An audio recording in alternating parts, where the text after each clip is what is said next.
So, good afternoon, everybody. Let's just make sure I assume it works. I am Quentyn Taylor. I'm actually Head of Information Security at Canon Europe. And I'm not here to do a sales presentation. Nothing of what I'm going to talk about today is anything to do with sales. I don't get mandated on sales. What I want to talk today about is about printing and IoT and print security. And a lot of the things I'm going to talk about today exist across all of the manufacturers. So I'm kind of here as an ambassador for the print industry, if you will, rather than actually anything for any particular company.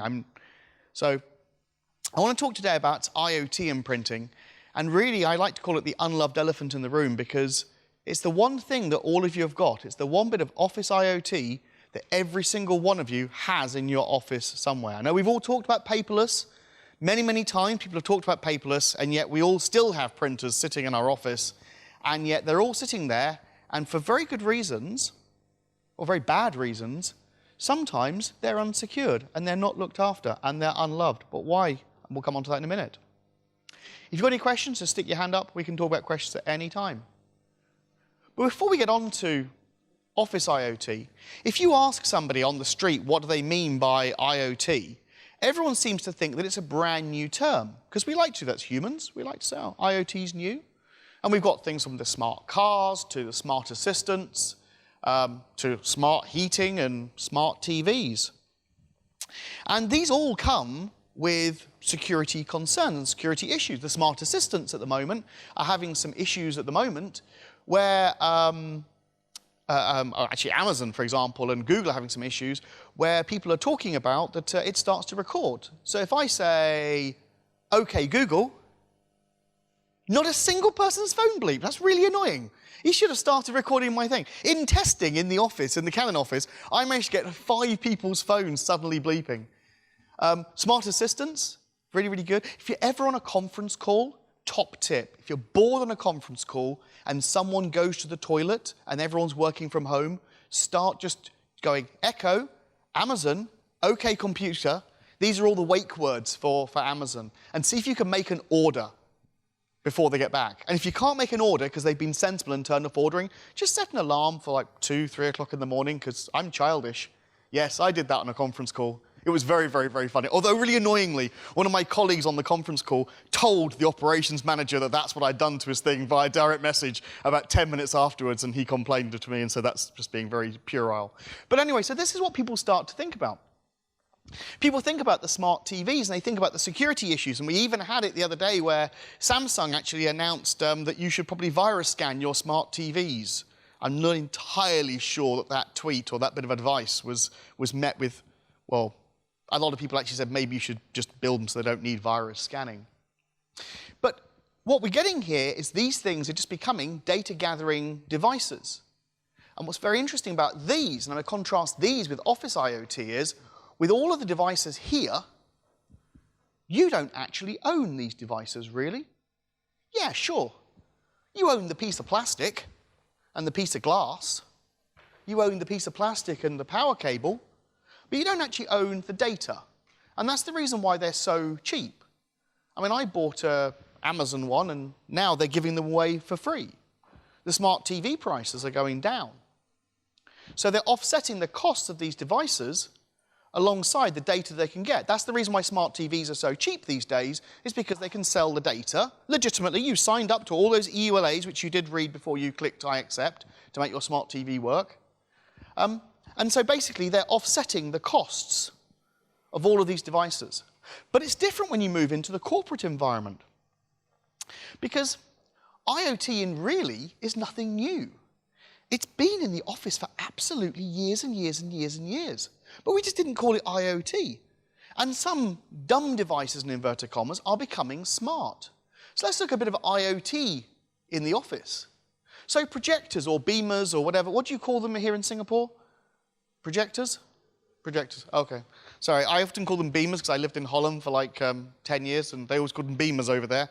In England, a beamer is a BMW, but anyway, they call them beamers. So projectors or beamers or wherever you come from in the world, whatever you call them, they're all now, majority of them are wireless. And actually, that's really good. Because whenever I get my laptop, I need to plug into something. I'm often sitting there going, now, I've had this laptop for 4 years, and I still don't know which side the connectors are on. Anybody else have that problem?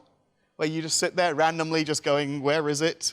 You suddenly start to remember laptops, and you just go around the back and go, no, that was a laptop like 10 years ago. Anywho, so these things are actually quite useful. So network connections on them, so you can just project straight to them. Very, very useful. Your CCTV cameras. No one installs non-IoT CCTV cameras these days.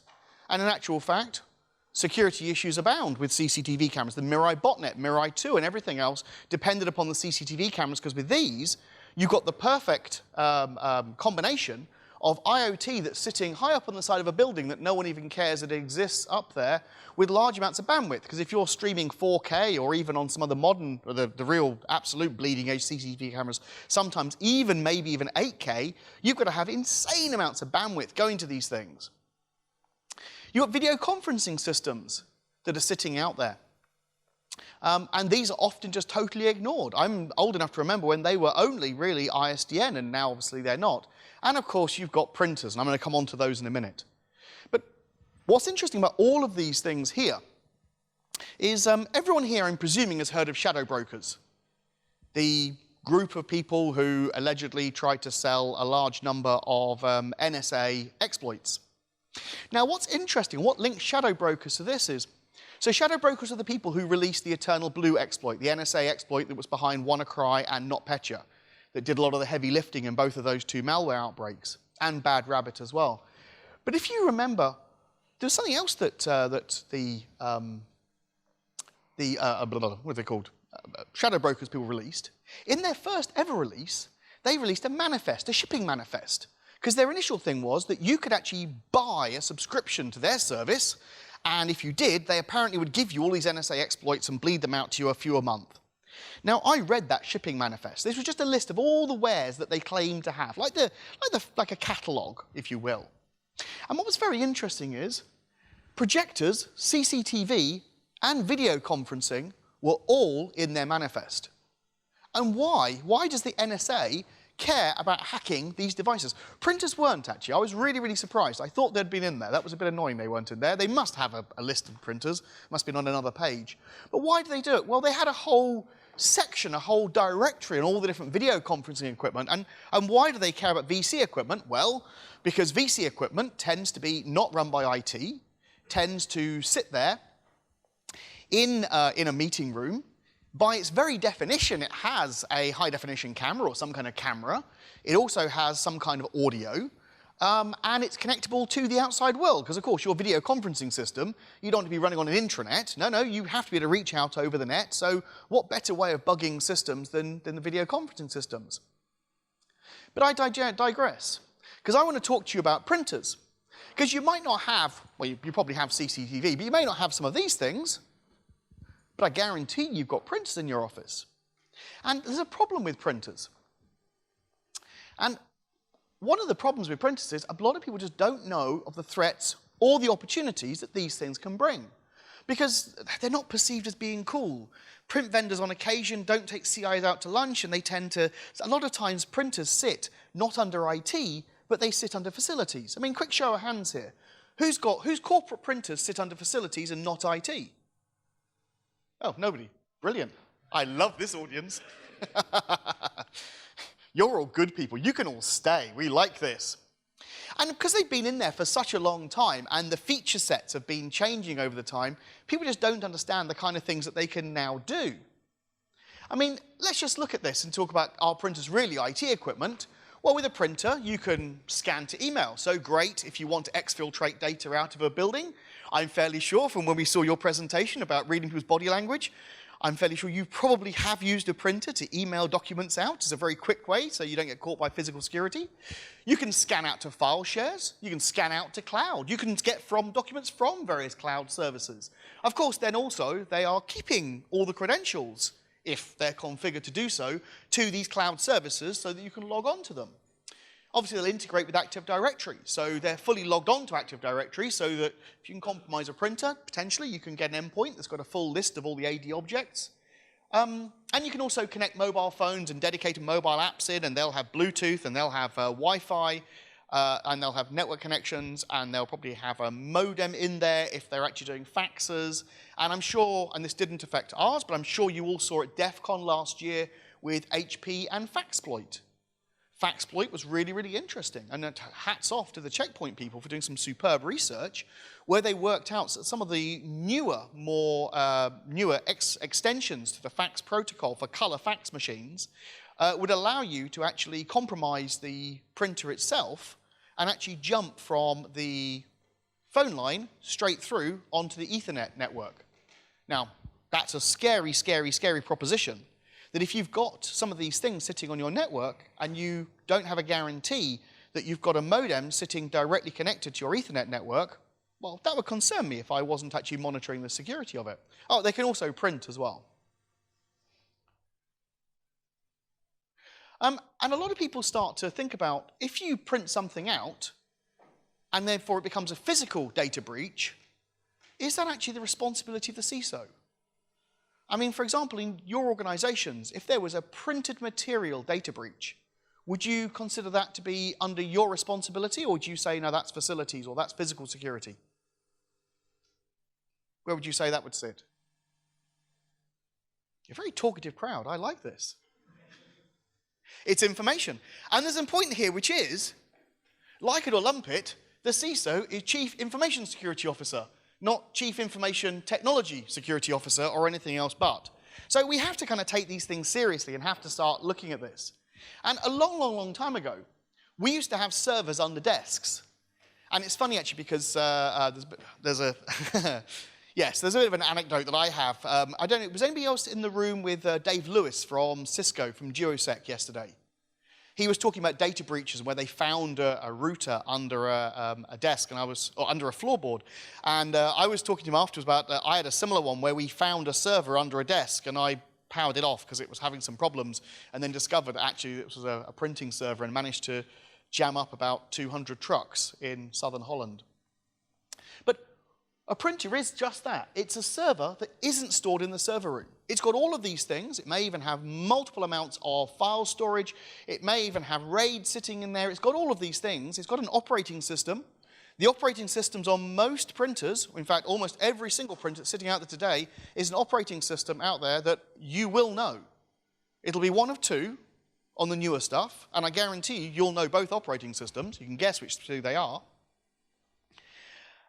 And around 2017, there's a really good website here called hackingprinters.net. It's nothing to do with us, nothing to do with me, but I do like the website. They revealed that you can hack printers with PostScript commands. Now, a lot of people think of PostScript and think of it as a print format, and it kind of is, but it's so much more than that. PostScript is a total a scripting language. So you can actually write a document that has complete scripting language commands in there. So you can say, load this into memory, and if the next document that comes along to the printer contains the word Quentyn, Taylor, and demotion, change the D to promotion. And that's a completely valid thing. I mean, could you imagine having users emailing Perl scripts or emailing some scripting languages around and then executing them on hardware devices that maybe you don't run? Well, PostScript is very, very similar to that. And if you're not aware of what's going on, if you're not aware of, are you actually controlling this? Are you actually aware, are you verifying that the veracity of the documents floating around? This kind of stuff can happen. And this research, there was 2017, and we're now in 2019. But with all of those things going on, it's really, really, really easy to focus on the negative aspects. And what I want to talk to you today about is, and again, this is probably common across most of the different manufacturers, that there are huge areas where printers can actually add to your security arsenal. And if you've got to have them, you may as well sort out the security issues, but then actually turn them into a security bonus. So let's think about security bonuses. So this actually was a company I worked with, and they had a large number of people who would come in every couple of months to visit them. And they were flying in on airlines that didn't do online check-in. So they all had to print out boarding documents, and they had to print out different details, and so they needed to print out a lot of data when they came in. And they were actually creating Active Directory accounts just for printing. And so therefore what was happening was not enough AD accounts being created, and to be honest, you don't want to be creating large numbers of AD accounts for guest users. So what people were doing was they were emailing confidential data around. Eventually the company's CISO got involved and said, actually, I'm going to hire 2 people who are going to sit there with a computer each, and they're going to handle every single person's printing to get rid of the security issue, because that was considered by that CISO to be easier than actually generating all these Active Directory accounts. Well, you actually can turn on guest print, where you can just email documents in, and as long as you trust your email system, the printer picks them up from the email system and then sends a guest code through, and the user just literally walks up to the printer, types the guest code in, and gets their documents out. And they can't leave anything on the paper tray. Because things being found on the paper tray, I mean, who here, for example, has walked around a building and has found large amounts of data lurking on it? Yeah, I know, because that's just what you... And would you say that's one of the first places that you... Sorry, just if you weren't... Sharka's presentation yesterday was talking about red teaming and talking about... so talk to her about red teaming. But I imagine that's probably one of your greatest sources of information is go grab stuff off the paper tray. Exactamundo. So if you can stop stuff being left on the paper tray, and you can stop stuff being left on the paper tray for guests, isn't that a great thing? And if you can stop you having to create Active Directory accounts just for guests, isn't that a great thing? Well, yep. And it's right possible to do that there. Follow me printing is what we were talking about before. What I was talking about 2 seconds ago. If you've got printers and you're not logging on to the printer before you allow the users to print, you have a problem. I mean, if you just have it where you just have a print queue set up and you just press print and stuff just comes out the printer over there, you have a problem because people are going to print stuff and just not pick it up. People are going to print stuff.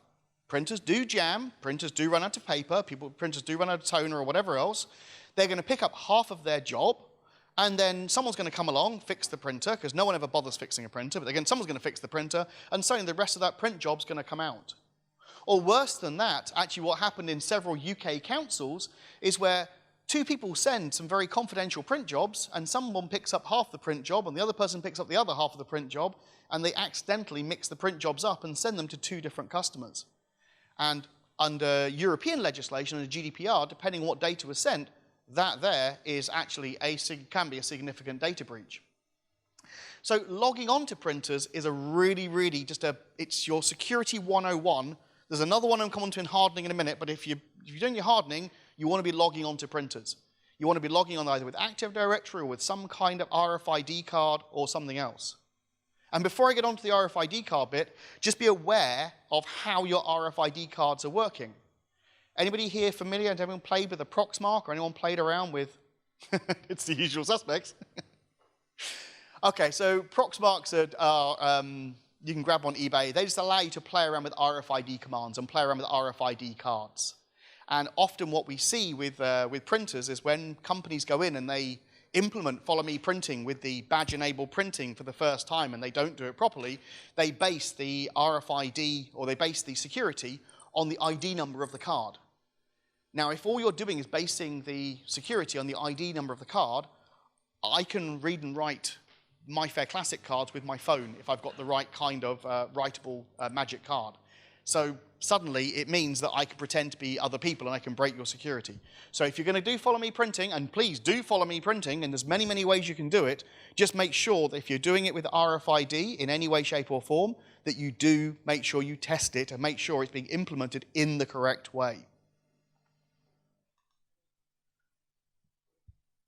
Oh, I should say, by the way, as well, sorry, last bit on Follow Me Printing is, it's one of these security controls that users love. And there aren't many security controls that users actually genuinely really love. And there's a reason why they love it is because if you move around a building, have you ever had it when you've moved around a building and you need to print something and you're going, oh, does anyone know what the print queue is for the printer over there? What's the number of that printer over there and what server it's sitting on?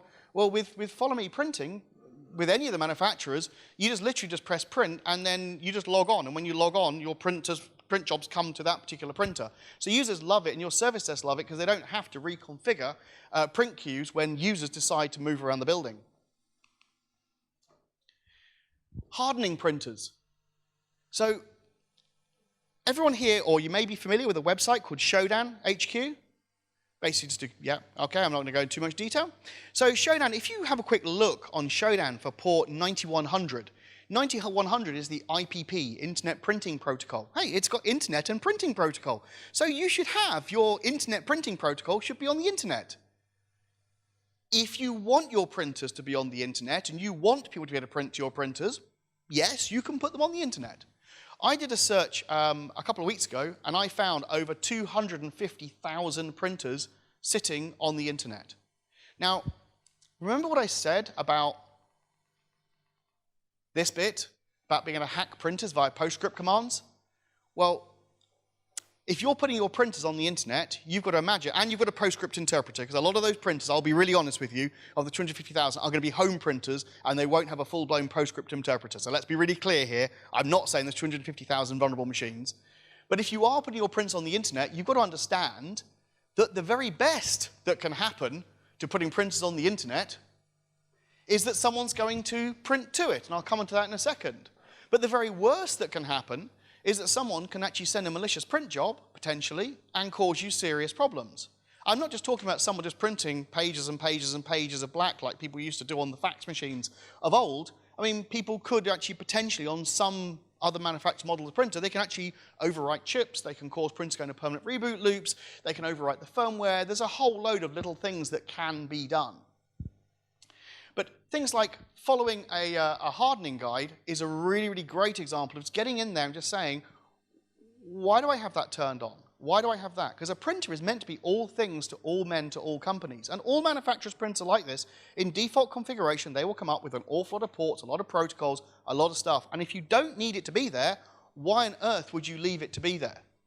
And the problem is a lot of times it's facilities has configured it, or facilities has brought somebody else in, and then you as a security professional maybe didn't get involved. So go grab a hardening guide, because if you don't... So this was from 2000 and... Is there a date on here? There's not. I'm going to say 2017, because I can't think of when it was. So this was 2017, where someone sent print jobs. They basically just scanned Showdown, or whatever they wanted to use. Maybe you've used mass scan.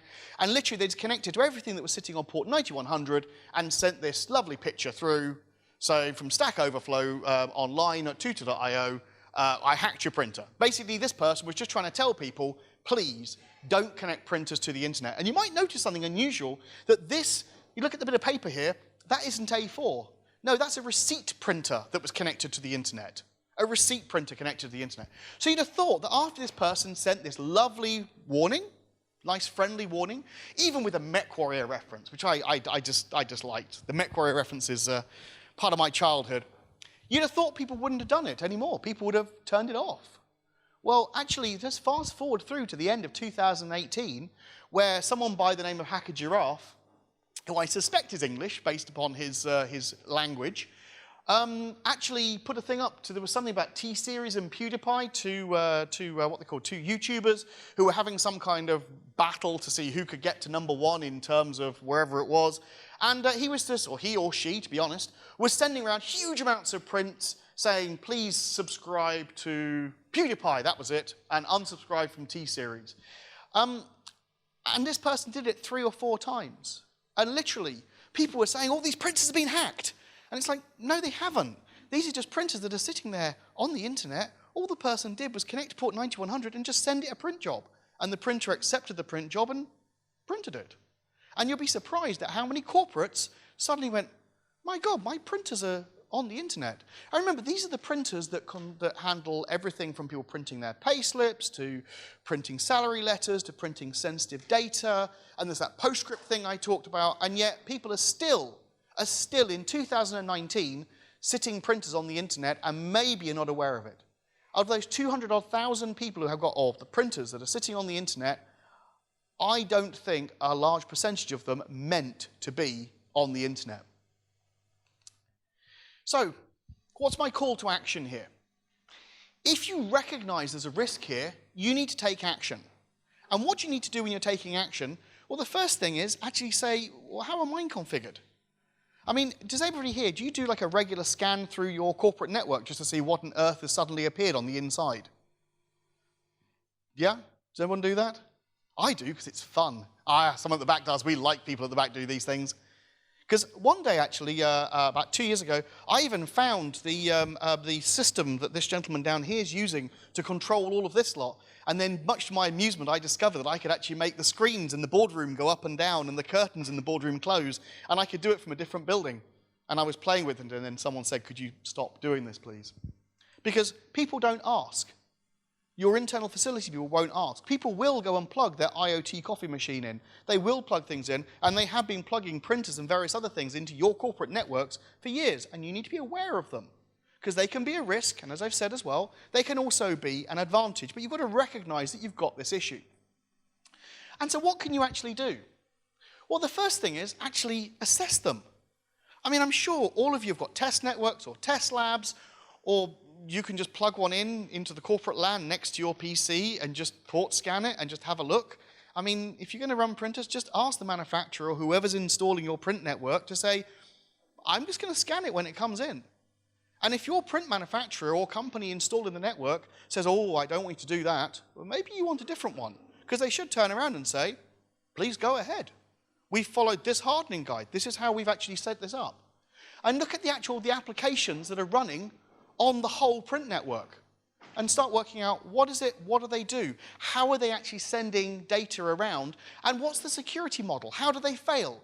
Does this fail open or does this fail closed? Does it fail in the way that I want it to fail? And don't actually, I'll come on to this here, manufacturer is no guarantee of quality. I mentioned this here. I, a long time ago, was dealing with a lock manufacturer who I don't want to mention. But they're a big, big lock manufacturer, very recognizable global brand. And they just installed locks in our data center and the design criteria of the data center was it was a lights out data center, so therefore you had to be able to unlock the locks from our security location, which was about 20 kilometers away. So security could see my face, they could then check to make sure I had authorization, they could press a button or click an icon, and suddenly the lock would unlock and I could go in. And what we discovered is if you port scanned the lock, because it was on the internal network, again, facilities didn't ask, the lock would actually fail open. It would actually reboot. It would actually crash, reboot. And of course, a lock on a data center, you don't want it in a crashed state to be locked. You want it to unlock just in case there's a fire or something else that's caused the crash. But in actual fact, that was a major manufacturer of locks, and that was actually no guarantee of quality. But anyway, what can you do? Well, understand that one size doesn't fit all. The manufacturer is probably trying to create that IoT device, not just print, but all the IoT devices, to meet all of the individual office requirements of all of the individual customers that they may ever want to send it into. So you're going to have a quick look and say, what decisions have they made, and does that meet what I want? And I mean actually assess it. Don't just read the documents. Read the documents is great, but actually assess it. Actually port scan it. Actually run your pen testing tools against it. Actually ask your red teamers or maybe not red teamers maybe, but more your audit team to say, hey, could you just run your fuzzer through there and could you just have a bit of a play and just give that bit of poke and prod and just make sure it does what I want it to do. And look at the network traffic the device is sending. Don't assume that the manufacturer is right when they say all of our packets are encrypted. Go and have a look. Are they actually encrypted? Because we tested something, an IoT device, an office IoT device, and we discovered that no, not all of the data was encrypted. Actually, all the signaling information wasn't encrypted, which was great because it meant that, yes, I couldn't see the actual data, but I did know who was sending it and when they were sending it and the velocity and everything else, and I could just read it off in plain text, which in reality was probably all I actually needed. I didn't need to know what the content of the data was. I just needed to know who was talking to who. And we only found that out from looking at the network traffic, and then when you report it to the manufacturer, they go, ah, yeah, we'll fix that in the next version. Do this device discovery in your network, because users won't ask for permission. I scanned my home network the other day because I'd lost something. I thought I'll be intelligent here and I'll scan it. And I had 46 devices come back. Yeah, it turned out my au pair was actually, well, my au pair, sorry, my kid's au pair, sorry, I don't have an au pair. My kid's au pair had like 4 mobile devices and even had a what they called, a VPN proxy running permanently. I picked it, well, we picked a decent au pair. I didn't know whether to be shocked or surprised or really, really proud. I was kind of proud of her to do that because she was routing all of her TV through it.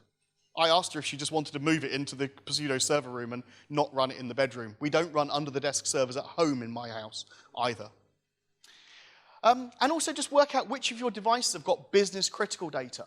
It's really, really easy to not actually map out your business process and just assume and work out, just think it's all going everywhere, and not realize where the business critical data is. And a really true story here was we were testing one of our internal printers, and we bought a brand new one, and the design criterion was, I wanted a brand new one out of the case, out of the packing case, and we were going to test it for something because we wanted to make guaranteed sure it had never been configured before, so that all the data on there was clean data and was our data. So we ran some tests on the Thursday, got a bit late. We went home, came back in again on the Friday, ran some final tests, pulled the hard drives out, and started doing some forensics work just to verify, to get a clean baseline of what data was there.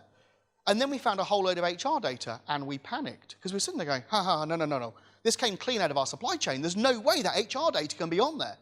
And then it turned out that we'd left it in an unlocked room overnight.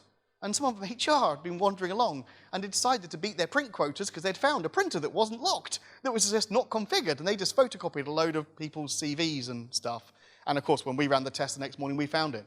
We didn't know business critical data was sitting on that printer because it shouldn't have been, but you never know. It will get into places that you don't expect it to be, and you've got to test it. But finally, what I want to get to here is, don't forget the positives. There are risks. There are risks in all of the Office IoT, but they're all manageable. They've all been thought of. They've all been there. But a lot of companies don't think about it, and it just takes one of you lot to go back into your office on Monday, do some testing, do some scanning, and then start reaching out to people and going, look, why is that stuff sending plain text data onto the internet? Why is that not configured in this way? Why is that not done in the right way? Hang on a second, there's a better way of doing this, and suddenly you can improve the world.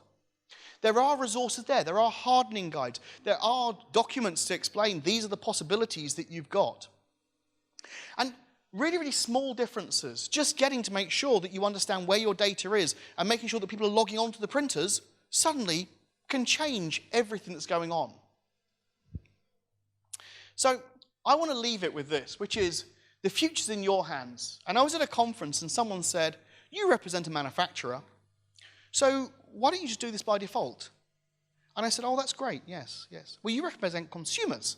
Now, why don't the manufacturers of consumer products just do this by default? Because manufacturers will only change if you, the customers here, push them to.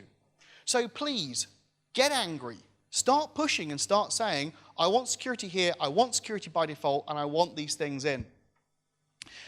So thank you, everybody. I'm here for today, and I think I'm around a little bit tomorrow. I'm on Quentyn blog on Twitter. I talk about not just print security, but a lot of bits about security there. And then that's my corporate email at the bottom. I'm happy to answer any questions. I'm happy to answer any questions on Twitter or corporate email. And if you've got any questions about Office IoT, print security, document management, or anything else, and I'll be really honest with you, I'm not a salesperson. Might be quite evident by my presentation style. So I'm happy to answer any questions now or happy to answer any questions later on. Thank you, everybody. Oh, we have one question just down here. Are Office IoT manufacturers and printers specifically, are they getting into bug bounties? So are there going to be like bug bounties for printers? Is that something that's been looked at? Some of them are, yes. Okay, so we've been talking about it under the hood. It's getting there. It's not there consistently at this moment in time across all different areas, which is a bit of a shame, actually. I think it's more on the consumer stuff, it's quite popular, but on the Office IoT, it's not there yet, which is a bit of a shame. Nope. I wanted to ask, so did you mention that if there is something being printed and they don't pick it up, it's being discarded, or? Because that's just something that might be a good future. So like what do you have on an ATM, if the money gets distributed and someone doesn't pick it out, it goes back, which I'm just saying something that will make my work harder, but it might be maybe a good future. So I also have asked the same question. And what we've realized is if you implement follow me printing, so you force the users to log on, and only when they log on does the print job come out, it kind of resolves the problem enough so that you don't need to implement the shredder underneath. And you don't need to do follow me printing with actually logging on with an ID card. You can do it logging on with Active Directory. You can do logging on with biometrics. You can log on with your face. So as you approach the printer, it just suddenly logs on as you. There's all these different options. So there's so many options of how to log on that I agree, but by implementing that other control, which gives you a whole load of other benefits, you don't need to implement the relatively expensive control of a built-in shredder. Although it would be a really cool thing to build. Thanks. Okay, thank you, everybody. And I think I'm just leaving enough time for the next presenter. Thank you, Ron.